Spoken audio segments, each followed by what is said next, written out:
J'aimerais vous demander ce matin de tourner avec moi, s'il vous plaît, dans le livre de la Genèse au chapitre 3. Le livre de la Genèse, le livre des commencements. Le livre qui nous explique la raison principale derrière les problèmes dans notre vie, les problèmes dans notre existence, qui décrit même le choix de nos premiers parents et les conséquences qui sont encore visibles dans l'expérience de l'homme près de 6000 ans après leur choix. Donc, on voit ça ici dans Genèse chapitre 3, si vous voulez suivre dans vos Bibles, à partir du verset 1 jusqu'au verset 8. Genèse chapitre 3, au verset 1. On nous dit, « Le serpent était le plus rusé de tous les animaux des champs que l'Éternel Dieu avait fait. Il dit à la femme, « Dieu a-t-il réellement dit, « Vous ne mangerez pas de tous les arbres du jardin. » La femme répondit au serpent, « Nous mangeons du fruit des arbres du jardin. Mais quant au fruit de l'arbre qui est au milieu du jardin, l'arbre de la connaissance du bien et du mal, Dieu a dit, « Vous n'en mangerez point, et vous n'y toucherez point, de peur que vous ne mouriez. » Alors, à la lumière de la réponse de la femme, le serpent dit à la femme, « Vous ne mourrez point. Mais Dieu sait que le jour où vous en mangerez, vos yeux s'ouvriront. » Ça va être tellement bénéfique dans votre expérience. Vos yeux s'ouvriront et vous serez comme Dieu, connaissant le bien et le mal. La femme vit que l'arbre était bon à manger et agréable à la vue, et qu'il était précieux pour ouvrir l'intelligence. Elle prit de son fruit et en mangea. Elle en donna aussi à son mari qui était auprès d'elle, et il en mangea. Les yeux de l'un et de l'autre s'ouvrirent, et ils connurent qu'ils étaient nus. Et ayant cousu des feuilles de figuier, ils s'en firent des ceintures. Alors ils entendirent la voix de l'Éternel Dieu, qui parcourait le jardin vers le soir, et l'homme et sa femme se cachèrent loin de la face de l'Éternel Dieu, au milieu des arbres du jardin. Le titre de mon message ce matin, c'est « La tentation du premier couple ». La tentation du premier couple. Il y a une loi en théologie qui s'intitule la loi de la première mention. Puis cette loi-là fait juste remarquer qu'à chaque fois qu'il y a un premier élément qui est mentionné dans la Bible, que souvent ce premier élément-là va être caractéristique de cet élément-là dans le restant de la Bible. Alors ici, on voit la première tentation. On voit la chute de l'être humain pour la première fois. Puis on voit les éléments qui ont amené ce couple-là à se détourner de la volonté de Dieu pour leur vie.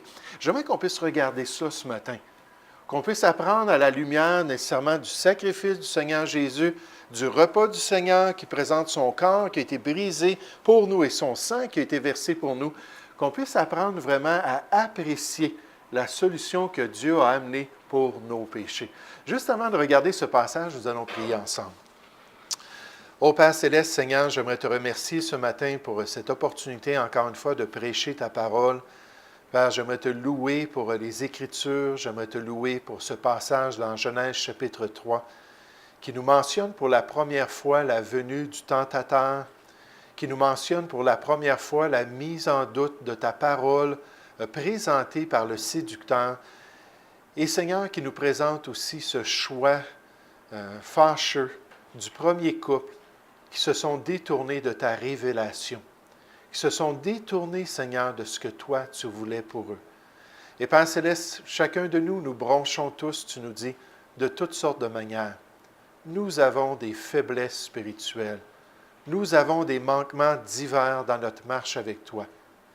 Nous sommes tellement vulnérables envers la tentation. Père, j'aimerais te demander que tu puisses nous aider à apprendre ce matin, nous aider à apprécier ton œuvre sur la croix du Calvaire et nous aider, Seigneur, à trouver cette liberté qui se trouve en Jésus-Christ. Et Seigneur, quelle liberté tu nous donnes pour être victorieux et pour accomplir ta volonté. Malgré que notre esprit est bien disposé, notre chair est faible, mais toi, tu as pourvu pour qu'on puisse surmonter les faiblesses de notre chair et être victorieux. Parle à chacun de nos cœurs ce matin, je te prie, au nom du Seigneur Jésus. Amen. Et ici, on voit dans ce passage-là, premièrement, alors que Dieu nous révèle cette première tentation, on nous présente la ruse du malin, la manière qui s'est pris pour tenter Adam et Ève.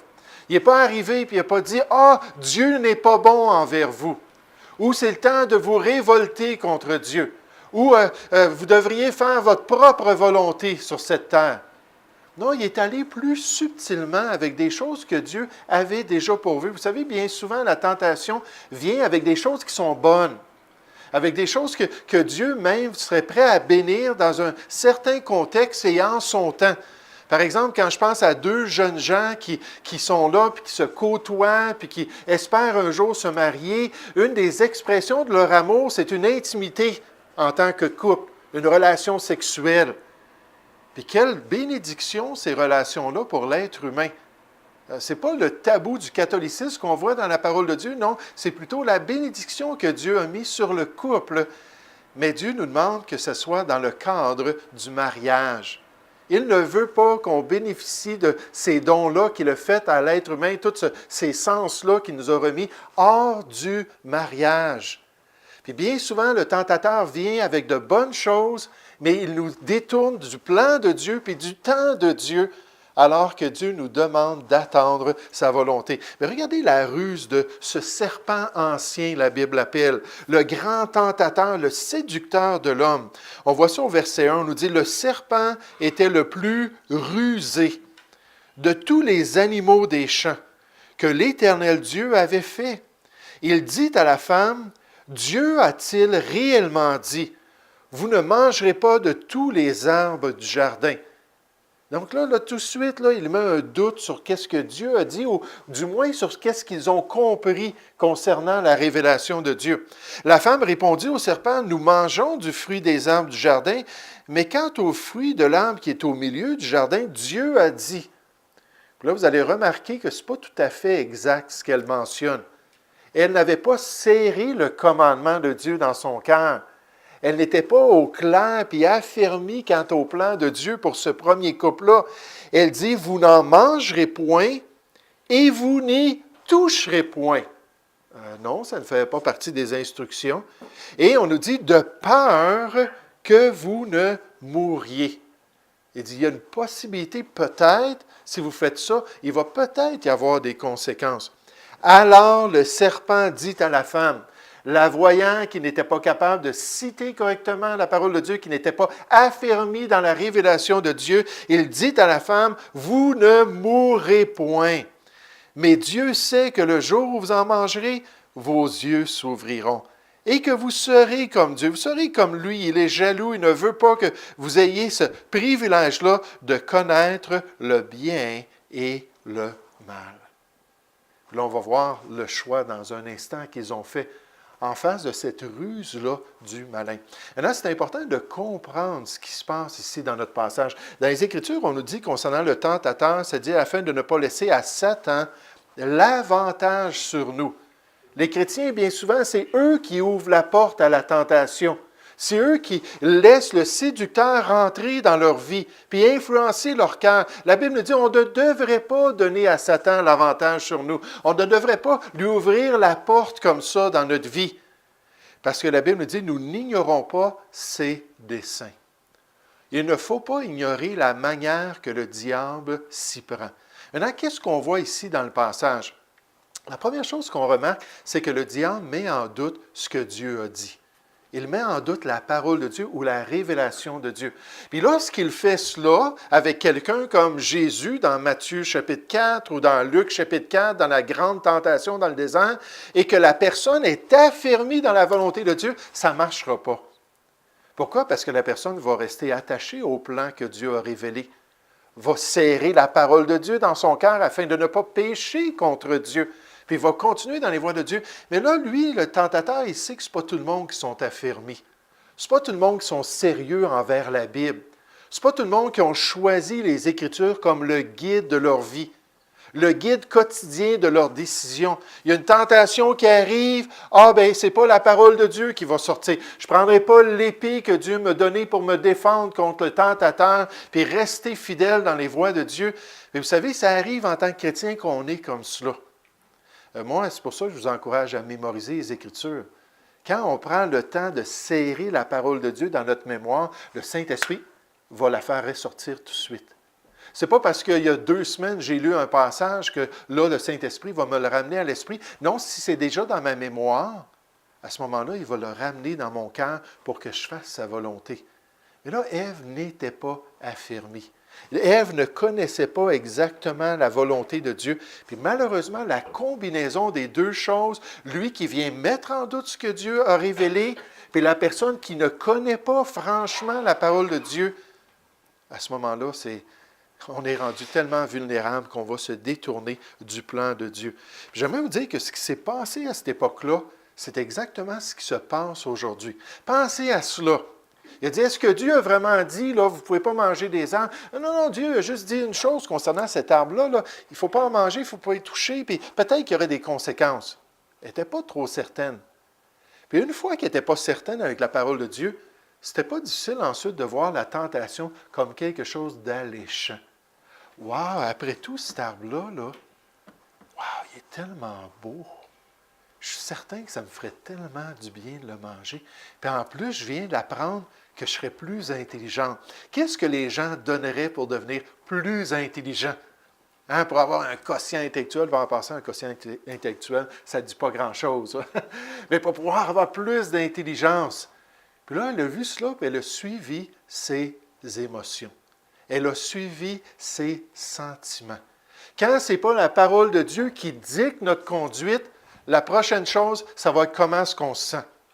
Hein, je parle à des gens, puis ils disent, oui, mais je me sentais tellement, là, c'était tellement chaud dans mon cœur là, que je voulais juste partir avec cette personne-là, là, puis lui donner mon corps.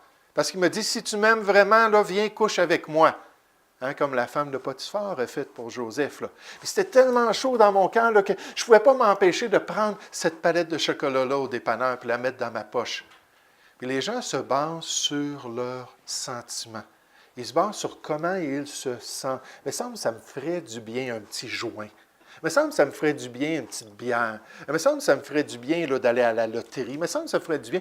Toutes sortes de choses que les gens font parce qu'ils ne se basent pas sur la parole de Dieu. Et vous savez, on voit les éléments ici dans le passage. On dit la femme vit que l'arbre était bon à manger. Hey, je pense qu'il y a plus de protéines dans ce fruit-là que dans les autres. Que ça me ferait du bien, ça. Ensuite, elle dit, et que c'était agréable à la vue. Juste la prendre dans mes mains, les rayons du soleil, le relief, là. Aïe, aïe, aïe, que c'était intéressant à voir, que ce serait plaisant d'avoir ça dans ma main. Puis ensuite, qu'il était précieux pour ouvrir l'intelligence. Vous savez, la Bible nous dit que dans le monde, ces 3 éléments-là se retrouvent dans nos tentations. La convoitise de la chair. Qu'est-ce que je peux expérimenter dans mon corps? Comment est-ce que je peux avoir de la jouissance? Comment est-ce que je peux m'épanouir personnellement? La convoitise des yeux. Ce qui plaît aux yeux, la Bible nous dit, ça réjouit notre cœur. Puis là, on est là, puis on regarde des choses qu'on ne devrait pas regarder, puis on considère des choses qu'on ne devrait pas considérer. Vous savez, il y a des gens qui font ça dans des revues. Et puis là, quelqu'un va dire, bon, on sait quelle sorte de revue tu vas décrire. Non, une revue de Sears, où on regarde là, un meuble dans la revue là, qui est, aïe, aïe, aïe, il est tellement beau, puis là, on le convoite. Ça peut être la maison de notre voisin. Hein, dans la Bible, quand on parle de convoitise, c'est tout ce qui appartient à quelqu'un d'autre. Puis là, ça frappe notre regard, puis dans notre cœur, on perd notre contentement. Puis on se met à convoiter ces choses-là. Elle dit, waouh, c'est tellement beau ce fruit-là. Puis ensuite, la dernière chose, c'est l'orgueil qu'on peut en tirer. Comment est-ce que je peux devenir quelqu'un de plus extraordinaire? Comment est-ce que je peux devenir une personne plus intelligente? Comment est-ce que les gens pourraient m'admirer si j'avais ces choses-là? Puis la Bible nous dit que ces choses-là ne viennent pas du Père. Donc, qu'est-ce qu'on apprend ici dans notre passage? On apprend que la ruse du malin se base surtout sur nos sentiments. Si, c'est un grand si, c'est conditionnel, si on n'est pas affermi dans la parole de Dieu, si on ne sert pas les Écritures, que j'encourage les gens à mémoriser les Écritures. Ils me parlent d'une tentation, comme moi, je vais leur parler des tentations que j'ai. Puis là, tout de suite, je vais dire, regarde ce passage-là, si tu le serrais dans ton cœur. Le découragement, Philippiens 4, je puis tout tout par celui qui me fortifie. Repense ça dans ton cœur. Hein, la dépression, Dieu est le Dieu de toute consolation. 2 Corinthiens chapitre 1, repense ça dans ton cœur. Dieu est là pour moi. Il me promet qu'il va me soutenir, il va m'affirmer. Mais peu importe le niveau de notre tentation, tout dépend de notre relation avec la parole de Dieu. Est-ce qu'on est comme David dans le psaume 119 au verset 11 où on peut dire, oui, je serre fortement la parole de Dieu dans mon cœur afin de ne pas pécher contre lui. La ruse du malin. Maintenant, la parole révèle, puis Dieu est sincère. Il révèle le choix du premier couple.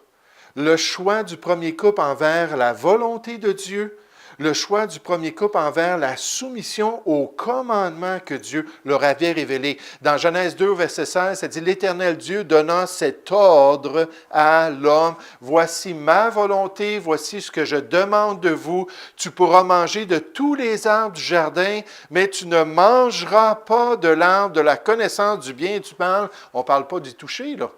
On dit « Tu n'en mangeras pas, tout simplement. » Puis ensuite, on dit, car le jour où tu en mangeras, tu mourras. C'est certain, il y aura des conséquences.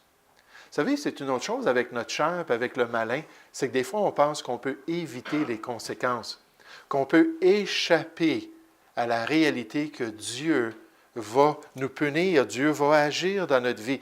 Mais on voit dans le chapitre 3 qu'ils ont fait le mauvais choix. Regardez au verset 6. On nous dit, la femme vit que l'arbre était bon à manger et agréable à la vue et qu'il était précieux pour ouvrir l'intelligence. Elle prit de son fruit et Dieu avait dit, non, je ne veux pas. Puis elle l'a quand même fait. Elle prit de son fruit et en mangea. Elle en donna à son mari qui était auprès d'elle et il en mangea. Les yeux de l'un et de l'autre s'ouvrirent. Puis quand la Bible nous dit que ce jour-là, ils allaient mourir, la Bible nous révèle dans l'Épître aux Éphésiens que ça n'allait pas être physiquement. Après cette tentation-là, Adam a vécu longtemps. Il a eu des fils et des filles pendant 800 ans. Imaginez combien d'enfants on pourrait avoir pendant 800 ans. J'entendais un homme qui parlait d'une famille qu'il connaissait. Ils ont 20 enfants en 20 ans de vie de couple. Puis ils n'ont pas eu de relation avant de se marier, là. 20 enfants. Tu te dis, wow, ça c'est planifié pas mal, là. Un autre couple qu'il mentionnait avait eu 15 enfants à peu près dans la même période de temps. Puis combien d'enfants est-ce qu'on pourrait avoir pendant 800 ans? Pas mal, assez pour avoir un bon élan pour commencer à remplir la terre, n'est-ce pas? Mais Dieu a permis ces siècles d'existence pour que l'être humain puisse se multiplier. Puis donc, Adam a continué. Mais le jour où il en a mangé, il est mort dans sa relation avec Dieu. Le mot « mort » ici, ça veut dire « séparé ». Il y a eu une séparation d'avec Dieu. Puis là, c'est évident.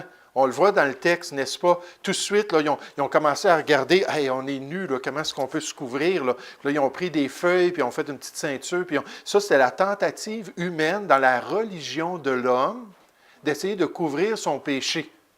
Au lieu de se tourner vers Dieu et accepter le plan de Dieu. Puis qu'est-ce que c'était le plan de Dieu?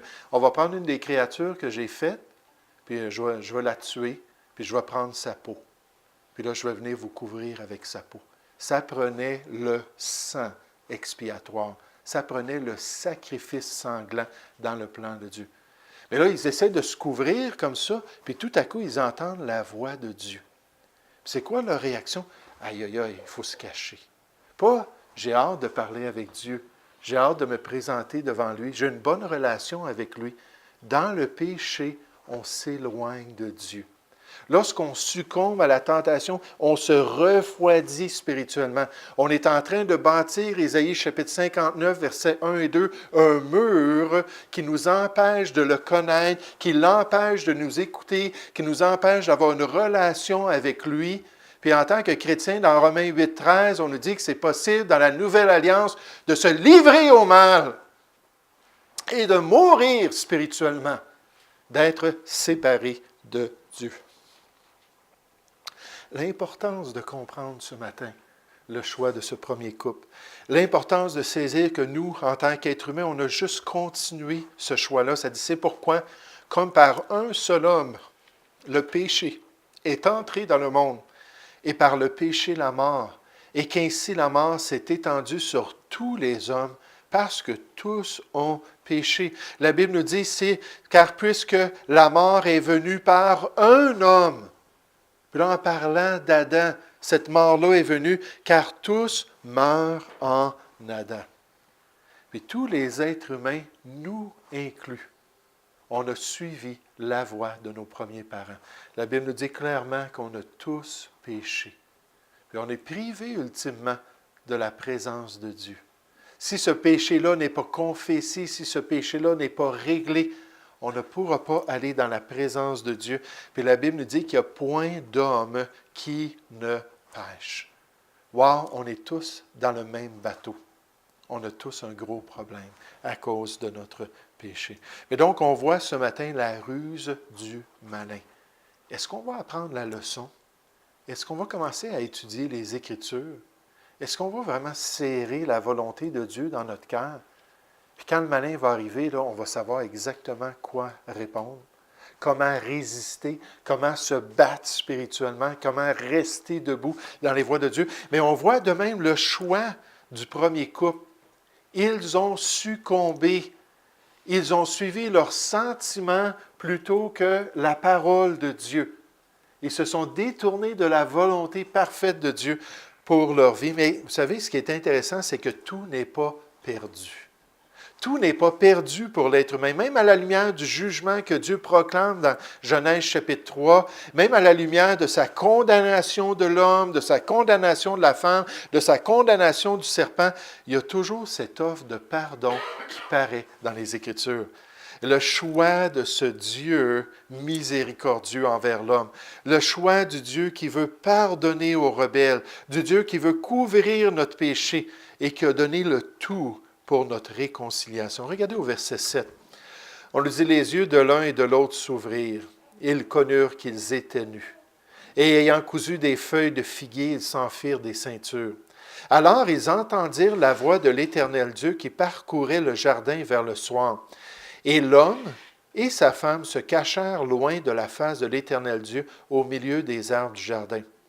Mais l'Éternel Dieu appela l'homme et lui dit, « Où es-tu? » Et il répondit, « J'ai entendu ta voix dans le jardin et j'ai eu peur. » Est-ce qu'on a peur dans notre relation avec Dieu? Est-ce qu'on est craintif lorsqu'on s'approche de Dieu? J'ai eu peur parce que je suis nu et je me suis caché. Et l'Éternel Dieu dit, « Qui t'a appris que tu es nu? Est-ce que tu as mangé de l'arbre dont je t'avais défendu de manger? » L'homme répondit, « Oui, Seigneur, c'est ce que j'ai fait. » Et que ça aurait été merveilleux, n'est-ce pas? Une confession sincère, de dire, « Oui, j'ai fait ce qui est mal à tes yeux. » Non, il a passé le blâme. Bonne question. C'est toi qui m'as donné cette femme-là? C'est toi qui es coupable, peut-être?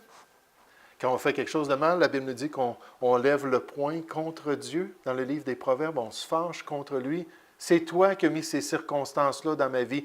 C'est toi qui as permis ou qui n'as pas permis telle et telle chose. Puis on passe le blâme plutôt qu'être honnête. L'homme répondit, « La femme que tu as mise auprès de moi m'a donné de l'arbre et j'en ai mangé. C'est elle qui m'a tenté, c'est elle qui m'a présenté cela. » Et l'Éternel Dieu dit à la femme, « Pourquoi as-tu fait cela? » La femme répondit, « Le serpent m'a séduite et j'en ai mangé. » En passant, c'est toi qui as créé cet animal-là, le plus rusé de tous les animaux. Puis c'est lui qui est venu me séduire. Puis nécessairement, Dieu va juger le serpent, verset 14. L'Éternel Dieu dit au serpent, « Puisque tu as fait cela, tu seras maudit entre tout le bétail et entre tous les animaux des champs. Tu marcheras sur ton ventre. » Est-ce que c'est possible qu'avant, les serpents avaient des pieds, des pattes? Est-ce que c'est possible que, comme les autres reptiles, ils se promenaient sur quatre pattes? Ça se peut.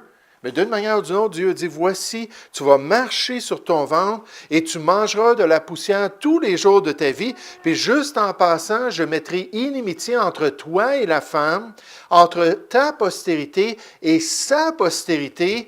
Celle-ci t'écrasera la tête et toi, tu lui blesseras le talon. » Ce qui est intéressant ici, c'est qu'alors qu'il parle au serpent, le grand tentateur, Il dit, il y a quelqu'un qui va venir d'une femme un jour et qui va t'écraser, qui va t'anéantir. Toi, tu vas le blesser alors qu'il va le faire, mais il va quand même t'anéantir.